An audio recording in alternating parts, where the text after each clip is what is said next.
창세기 12장 10절에서 20절까지입니다. 아브라함의 아버지는 우상을 만드는 사람이고 판매하는 사람입니다. 예전에는 아버지 가업을 물려받기 때문에 그 자리에 있으면 꼼짝없이 아브라함도 그런 일을 하다가 죽을 사람입니다. 아브라함은 하나님과 전혀 상관이 없어요. 관심을 가진 적도 없고 지식도 없습니다. 그런데 하나님이 그 아브라함을 부르신 거예요. 아브라함이 정말 믿음의 조상다운 사람이 되는 데는 오랜 세월이 지난 다음에 그렇게 되었습니다. 우리도 마찬가지입니다.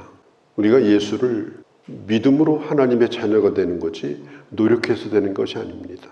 그러면 예수를 믿는다고 해서 예수 믿는 사람 닮느냐? 전혀 그렇지도 않습니다. 그러면 예수 믿는 사람답게 만들어지는 것, 되어지는 것은 세월이 좀 지나가야 됩니다. 오랜 시간이 걸립니다. 스데반이 사도행전 7장 2절에 보면은 이런 얘기를 합니다. 아브라함이 하란에 있기 전에, 그러니까 갈대아 우르 집에 있을 때 하나님께서 아브라함에게 내가 내게 보일 땅으로 가라고 말씀하셨다. 하나님께서 언제 아브라함을 불렀느냐? 그의 고향 갈대아 우르에 있을 때 부르셨습니다. 그리고 거기서 나와가지고 하란에 또 머무르게 되어져요. 하란은 가나안 땅이 아니고 가나안과 메소포타미아 땅의 접경지대입니다. 오랫도록 수년 동안 머뭇거렸습니다. 그러다가 아버지가 죽어요. 그때 이 아브라함은 고민을 했을 겁니다. 아버지가 죽었으니 돌아가야 되나? 왜? 아버지 가업을 물려받아야 되니까. 아버지 집을 지켜야 되니까. 아니면 하나님의 말씀대로 가나안 땅으로 가야 되는가? 이런 고민을 했을 거예요. 그때 하나님께서 창세기 12장에 다시 한번 1절에 아브라함을 또 한 번 부르십니다. 그때 아브라함이 결단을 하고 하란을 떠나가지고 가나안 땅으로 들어가게 된 거예요. 아브라함이 갈대아 우르에 있을 때 그때 하나님께서 아브라함에게 어떻게 말씀하셨을까? 사도행전 7장 2절에 보면은 스데반 집사님이 이렇게 말합니다. 그때 하나님의 영광을 아브라함이 보았다. 그때 아브라함이 하나님을 만났다. 어떻게 나타나는지는 잘 몰라요.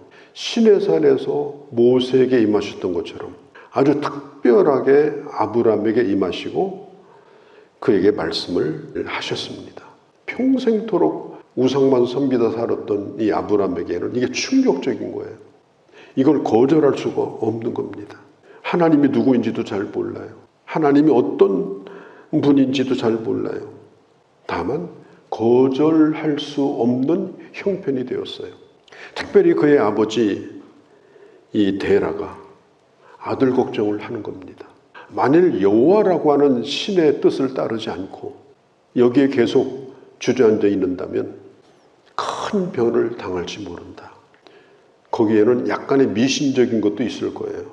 일단은 떠나고 보자. 이 집을 벗어나야 된다.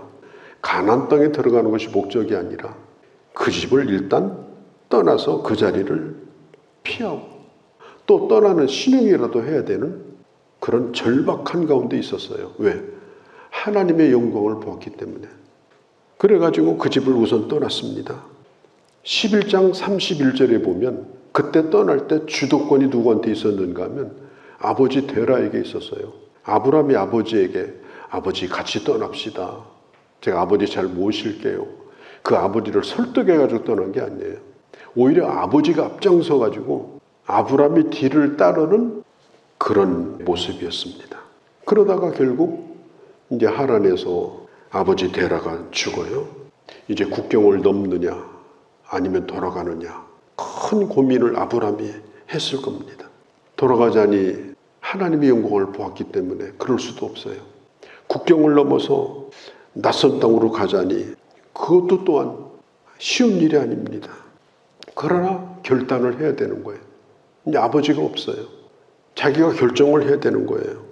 그런 가운데 하나님이 너는 너의 본토 친척 아비 집을 떠나서 내가 지시할 땅으로 가라.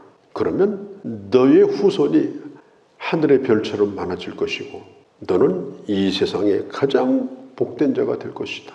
복의 근원이 될 것이다. 이 약속을 아브라함에게 하십니다. 그리고 아브라함이 비로소 하나님의 말씀에 순종하여 하란을 떠나서 가나안 땅으로 들어가게 되어지는 거예요. 가나안 땅에 들어가서 뭘 했느냐? 제단을 쌓았어요. 가는 곳마다 예배를 어떻게 드리는지, 번제가 어떻고 이런 개념 자체가 없어요. 그냥 본능적으로 제단을 쌓은 거예요. 하나님이 자기와 함께하기를 기대하고 제단을 쌓지만은 그러나 그것은 시작에 불과합니다. 그게 완성된 게 아니에요. 그러는 가운데 가나안 땅에서 큰 흉년을 만나요. 10절에 기근이 심했다고 하거든요. 도저히 살 수 없는 그런 상황. 아브라함은 고민을 많이 했을 거예요. 여기가 정말 우리가 살 땅인가? 이렇게 내가 가는 곳마다 제단을 쌓고 도와달라고 했는데 아니 이게 지금 무슨 일인가? 갈등이 없었겠습니까? 우리가 하나님을 따라간다고 하는 게 이게 편한 게 아닙니다. 오히려 그냥 옛날 살던 곳에 있는 게 더 편해요. 오히려 거기가 더 대접받고 좋아요. 낯선 곳으로 하나님과 함께 걸어가는 길은 결코 편한 길이 아니에요. 뜻하지 않은 문제들도 생기고 어려움도 생기고 그러면서 갈등도 느끼고 그러면서 그걸 이기는 과정 속에서 그 믿음이 자라나는 겁니다. 이 아브라함이 그 땅을 떠나는 걸 대수롭지 않게 생각을 했어요. 하나님 앞에 기도했다 이런 얘기가 한마디도 없어요. 10절에서 11절로 바로 넘어가요. 금식했다, 철야기도 했다 없어요. 기운이 드니까 그냥 애굽으로 떠난 거예요. 11절, 12절에 보면은 아브라함에게 고민이 있는데 자기 아내가 너무나 예쁘다는 겁니다. 자기 아내가 너무나 미인이라는 거예요. 그래서 아브라함이 여기 얘기를 하는데요. 만일 어떤 권력자든지 누구든지 당신을 원한다면 제일 먼저 그들이 나를 죽일 거다. 나를 살리기 위해서는 당신이 나를 오빠라고 불러라. 오늘부터 애굽 땅에서는 당신은 내 누이 동생이다. 그렇게 하기로 하자. 그러자 이 사라가 남편이 자기 살겠다고 하는데 그럴 일도 없겠지만 그냥 대답을 하고 말았습니다. 자기에게 그런 일이 닥칠 거라고 사라는 생각하지 않았을 거예요. 남편이 원하니까 그렇게 하시라고 그렇게 한 겁니다. 이게 다 어디에서 나온 거예요? 아브라함의 머릿속에서 나온 거예요. 기도에서 얻은 응답이 아닙니다. 하나님이 주신 지혜가 아닙니다. 아브라함은 닥치지도 않은 일, 그런 일들을 미리 걱정하고 가나안 땅에다가 하나님을 내려놓고 애굽으로 가요. 왜? 하나님은 가나안의 신이고 아브라함은 저 메소포타미아 자기 신도 거기다 놓고 왔고 또 가나안 땅은 하나님이 거기 신이니까 거기 계셔야 되고 애굽 땅에 가면 또 애굽의 신이 있으니까 거기를 따라야 된다.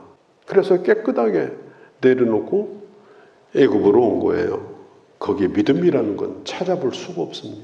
적어도 아브라함이 처음 믿었던 하나님은 지역을 그냥 관할하는 신 정도, 지역 신 정도 그런 거지 천하를 다스리는 하나님이라는 그런 믿음이 그에게 없었습니다. 거기다가 애굽 땅은 스스로 신을 자처하는 절대 권력자인 바로가 있으니까 아브라함에게는 바로가 신이나 마찬가지예요. 그 뜻을 어떻게 거역합니까? 그래서 결국은 아내를 뺏길 그런 처지가 되고 만 거예요.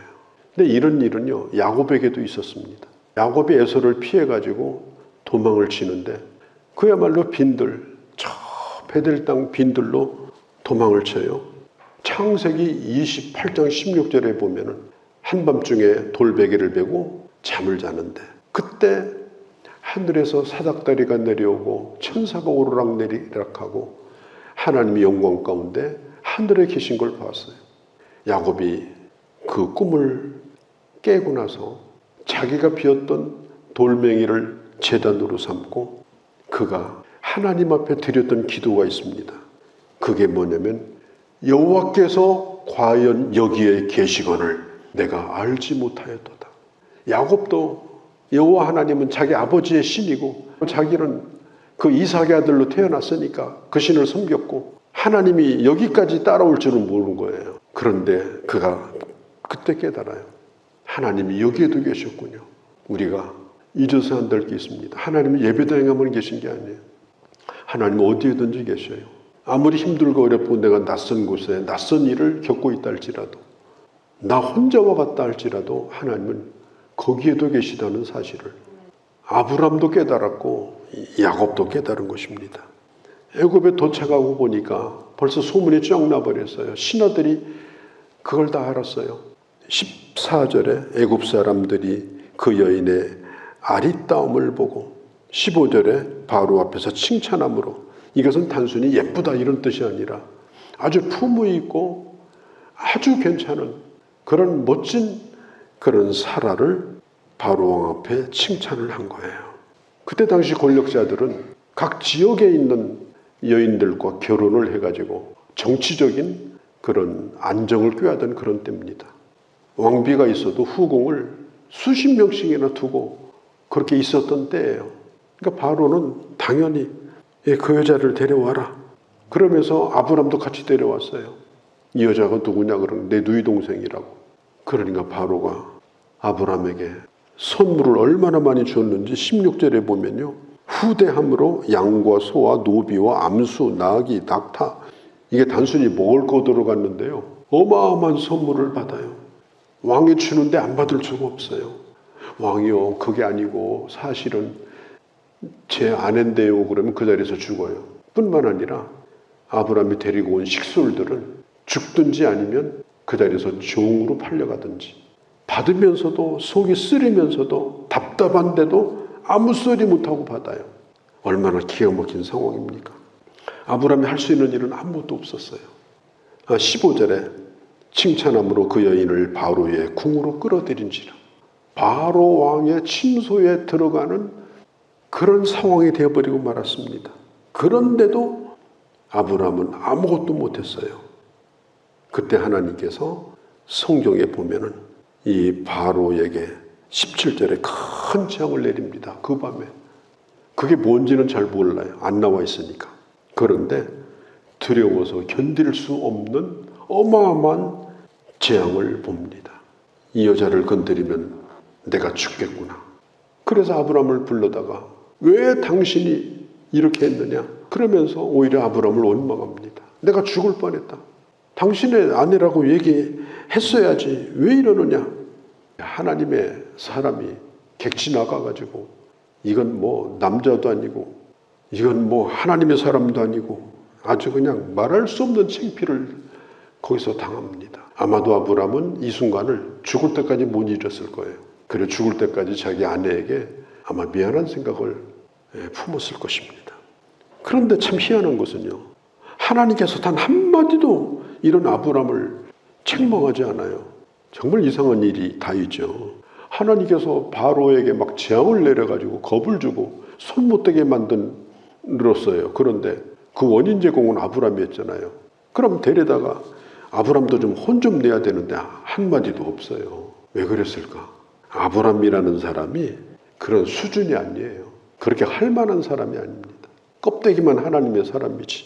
우리가 생각할 것은 우리 믿음의 1세대가, 나의 대로부터 예수를 믿는 믿음의 1세대가 믿음의 가장으로 자리를 잡고 믿음의 후대를 키워가는 믿음의 조상으로 세워져 가는 것은 그냥 앉아가지고 되는 일이 아닙니다. 단단히 결심하고 단단히 마음 먹고 그 길을 가야 돼요. 지금 아예 하나님이 아브라함하고 상대도 안 하잖아요. 이게 믿음의 1세대 현주소예요. 우리가 예수를 처음 믿고 내가 자녀를 낳고 내가 믿음의 세대를 세워간다고 하는 것은 그냥 가만히 앉아서 되는 일이 아니에요. 내가 믿음이 자라나야 돼요. 내가 그런 믿음의 사람이 돼야 돼요. 그렇게 해야 다음 세대가 믿음의 세대가 되는 겁니다. 바로가 얼마나 하나님한테 혼났던지 아브라함에게 손도 못 대고요. 얼마나 급했던지 주었던 것도 다 돌려달라고도 못하고 아브라함을 돌려보내요. 그래가지고 결국은 돌아오게 됩니다. 하나님의 열심, 하나님의 오래 참으심, 그런 것들이 오늘 아브라함을 키워가고 있는 거예요. 아브라함이 잘난 거 전혀 없어요. 오늘 우리도 마찬가지입니다. 가슴을 치면서 참으시면서 오래 참으심으로 오늘도 나를 만들어 가시는 하나님이라는 사실을 잊어서는 안 됩니다.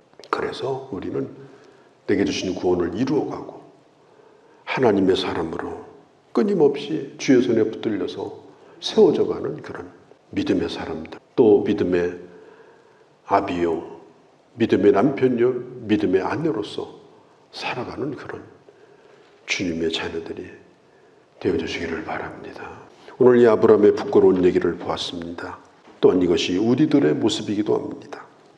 하나님, 지금은 이렇다 할지라도 믿음의 1세대를 벗어나서 2세대로 이어질 때는 위대한 유산이 물려지고 하나님의 놀라운 역사를 이루는 그 길로 걸어가는 내가 바로 아브라함임을 잊지 아니하고 아버지 살아가는 저희가 되게 하여 주옵소서. 우리 주 예수님의 이름으로 기도하옵나이다. 아멘.